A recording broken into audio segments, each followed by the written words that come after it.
اوس الله رب العزت سزا ذکر کوي د هغه زنانو چې هغوی زنا کړي.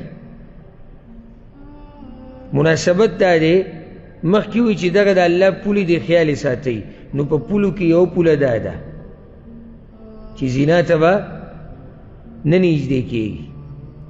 په اوله کې مسله داسې وه چې کومه ښځه زنا وکړي، بدکاري وکړي والعیاذ بالله، او ګواهان پې وو 4 ګواهان، نو سزا یې دا وه چې دا به په کور کې بنده کړي، بس کور کې به بنده ساتي تر دې چې مرګ پرې راشي. او دغه شان هغه واده شوي، هغه چې لا واده شوي نه دي، د هغه چا سزا ده چې واده شوي دي، او هغه چې واده شوي نه دي نو د هغوی سزا دا ده چې وهل ټکول به ورسره کوې، وبه یې رټې، خبرې به ورته واورې. او دغه شان هغه هلکان والعیاذ بالله چې هغوی لواطت وکړي د هغوی هم دا سزا وه. وروسته بیا په شریعت کې دا مسله منسوخ شوه. نو چې منسوخ شوه څنګه شوه؟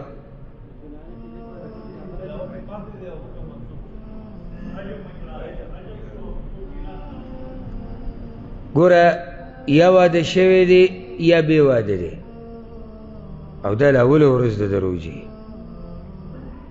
بیا موږ منځ ته ورسو سبا کړو. ځکه ما پرون او بلوز د احد او د بدر د غزا دا خبرې کړو، که تاسو ته ووایم دا ګوره په اورېدو کې اساني کولو کې ډېر ګران کار دی. نن سهار مانځه نه بعد زه ناست وم کور کې، څه کار مې کو، څه لیکلي هغه مې کول، هسې مې دا سوچ دغه طرف ته لاړ، ما دغه قوم هسې الله نه دي ویلي رضي الله عنهم ورضوا عنه، او هسې الله نه دي ویلي قد رضي الله عن المؤمنين اذ يبايعونك تحت الشجر. او بل زموږ وي د بدر غزا هغه په 18 د رمضان راپېښه شوې وه، او موږ اوله ورځ د پوس قالین د یخې سیان دي، او مزیدار موسم دی، او امن او امان دی، او روجه یعنی هغه موسم هم د دې عبادتونو دی. لا ګورو چې مخکې څه کېږي. مؤمن جذبه ډېرېږي کمیږي نه، او جذبه کمېده د ښه نښه نه ده.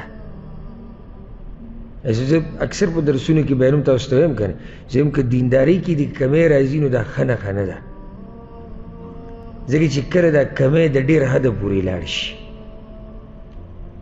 د سړي نه سم بېدینه جوړ شي، او کله خو دې حده پورې لاړ شي چې سړی د دې دین نه مرتد شي والعیاذ بالله، نو په کمي یېرېده پکار دي، او کوشش د زیاتولو پکار دي. دا خوبونه، دا پیسې، دا ډډې، دا بالښتونه، دا مزدوریانې، دا ګورې د مرګه پورې دي، والله د مرګه پورې به دا قصې موږ سره تړلی شوي دي، خو دا قسمه موسمونه بیا نه راځي.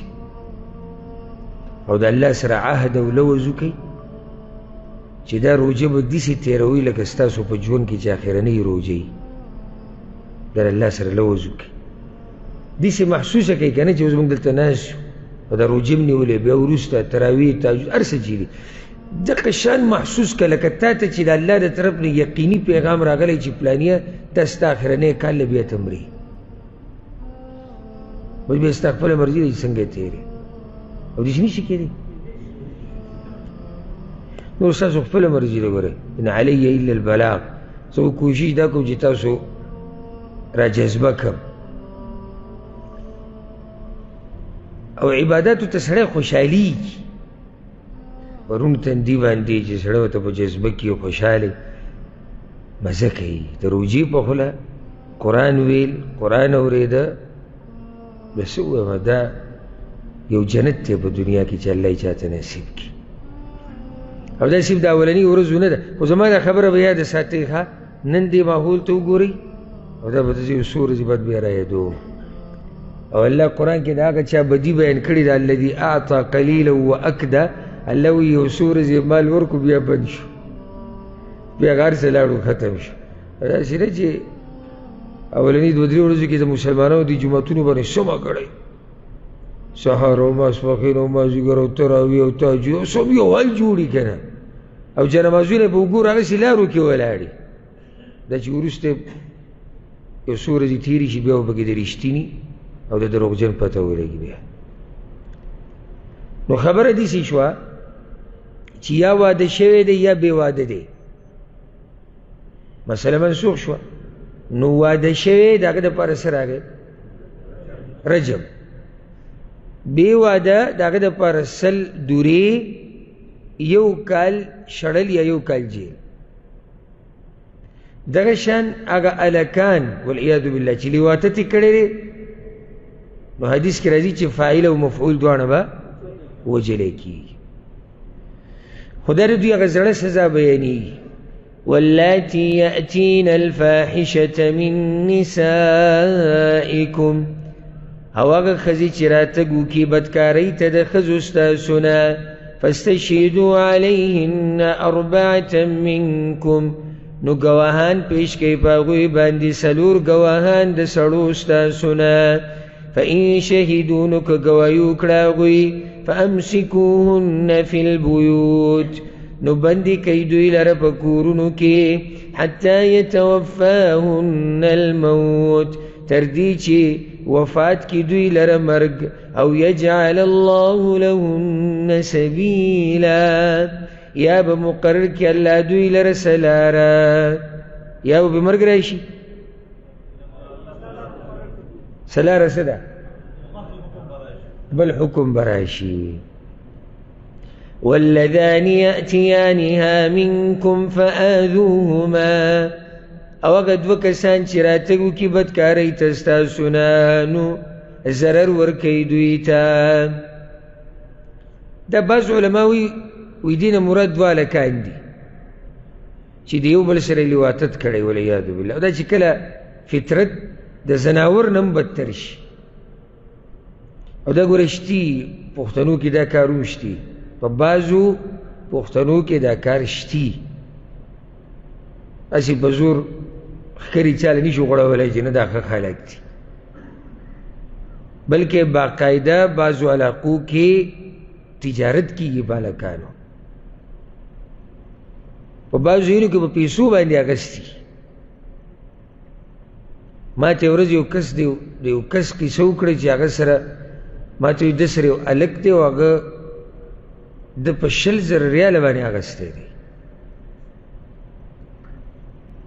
داسې قوم باندې به د الله رحمتونه راوري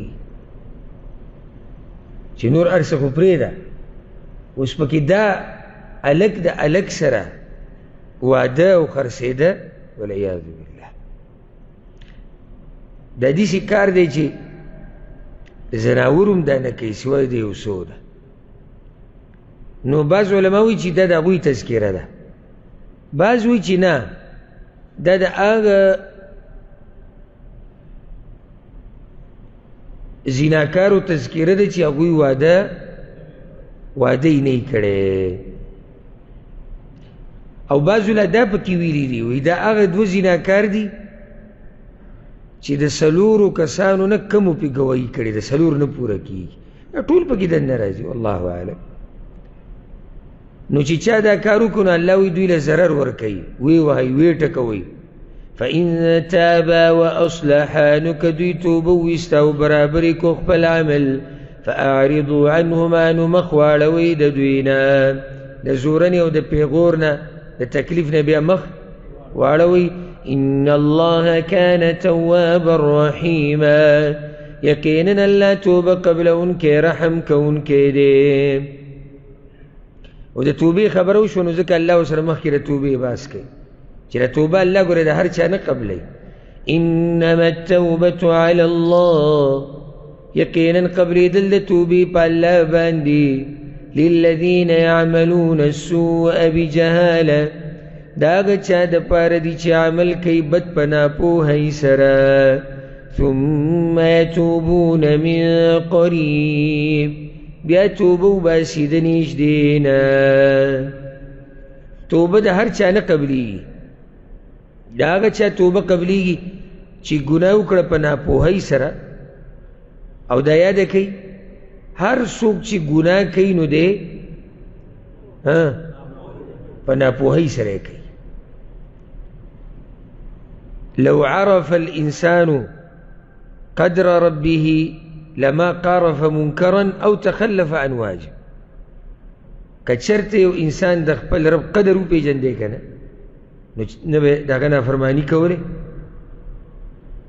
نه به ګناه ته نږدې کېدی، نه به واجب پرېښودی، نه به د الله حکم ماتولی. خو چې ګناه کوي نو دی ناپوهه دی. نو چې څوک ګناه وکړي په ناپوهۍ سره بیا توبه وباسي د نږدې نه، لکه سلفونه دا خبره نقل ده وی دنیا ټوله نږدې ده، معنی ده د مرګ نه مخکې چې دنیا کې یې دا نږدې ده. فاولئک یتوب الله علیهم، نو دغه کسان توبه قبلی الله د دوی. وکان الله علیما حکیما، او دی الله پوها حکمت والا. ګوره رب العالمین ګوره تا ته دا خبره بیان کړه چې د دې مرګ پورې تا سره وخت دی، لږ دی دا وخت، څومره ډېر وخت یې ما تعالی را کړی دی. نو که په دې کې موږ په الله باندې ځان ونه بخو او توبه ونه باسو دا به زموږ بدبختي. ښه دا و د شیخ صاحب قیمتي بیان چې تاسو واورېدو چې د زناکارې ښځې او د زناکار سړي سزا. دغه شان قیمتي بیاناتو لپاره تاسو زموږ سره اوسئ. السلام علیکم ورحمة الله.